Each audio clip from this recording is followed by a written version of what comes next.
पर कि भारत और इंडिया में से क्या सही है। संविधान सभा में इस पर खूब बहस हुई थी। यह हमारे संविधान का अनुच्छेद 1 है और उसमें लिखा हुआ है, India that is Bharat shall be A union of states. बड़ी इंटरेस्टिंग बात है कि उस समय डिबेट थी कि भारत का नाम भारत रखें या इंडिया रखें। कुछ लोगों ने आर्यव्रत भी कहा, आर्यव्रत कहा, कुछ ने हिंदुस्तान कहा, सब नाम चले। अंत में सहमति बनी कि नहीं, भारत और इंडिया ही ठीक है। नेहरू जी ने खुल के तो नहीं, पर नेहरू जी के पर्सपेक्टिव से जो बात वहां पर ज्यादा आई वो ये थी कि हमारे संविधान के बनने की प्रक्रिया में जो बहुत सारे एक्ट थे जो अंग्रेजों ने बनाए थे, जैसे इंडिया इंडिपेंडेंस एक्ट 1947 का है, 1935 का एक्ट था, उन सब में इंडिया का इस्तेमाल था।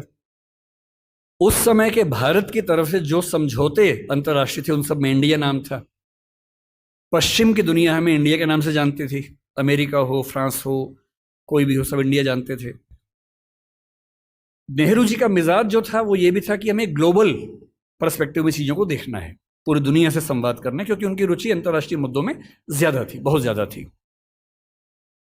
मेरे ख्याल से इन सब वजहों से तय हुआ कि हम अपना नाम इंडिया रखेंगे, पर इंडिया के बराबर महत्व भारत का भी रहेगा।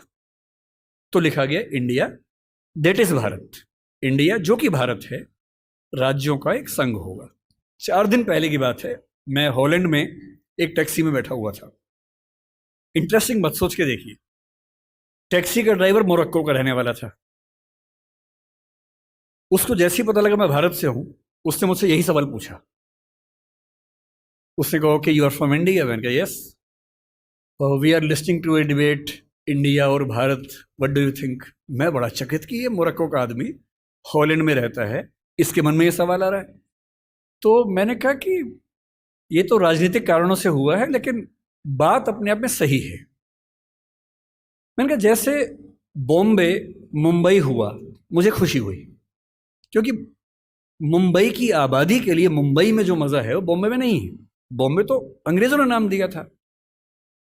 कोलकाता को कैलकाटा अंग्रेजों ने किया, तो बंगाल के लोगों ने कोलकाता कर दिया उसको। दिल्ली को दिल्ली के लोगों ने दिल्ली कर दिया, दिल्ली ही बना के रखा हुआ है, DILLI, ये होना चाहिए। कहे कि दिल्ली भाई, हम क्यों दिल्ली बोलेंगे दिल्ली को? ये सारे तर्क अगर सही हैं, अगर बर्मा का नाम म्यांमार होना सही है, क्योंकि उनकी जनता की आवाज तो म्यांमार में है, बर्मा में नहीं है। श्रीलंका और सीलोन की डिबेट में वो अपने आप को सीलोन ना मानना चाहे, श्रीलंका मानना चाहें, क्योंकि उनकी भाषा श्रीलंका बोलती है।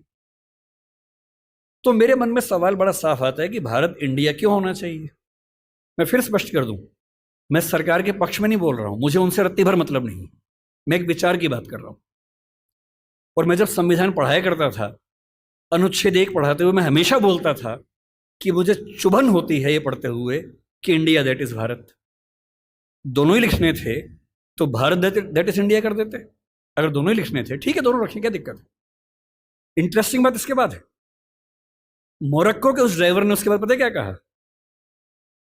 हिंदी में अगर बताऊं, बोले अच्छा अच्छा ये मामला है, अब समझ में आया। फिर बोले कि बड़ी इंटरेस्टिंग बात है, हमारा नाम मोरक्को पड़ गया फ्रेंच लोगों की वजह से।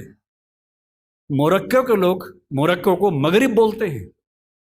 और जब मैं सऊदी अरबिया गया, सऊदी अरब के लोगों ने मुझसे पूछा कहां से आए हो, मैंने कहा मोरक्को। उन्होंने इस भाव से देखा कि मैं पागल हूं, बोले नहीं, मगरिब से आए हो।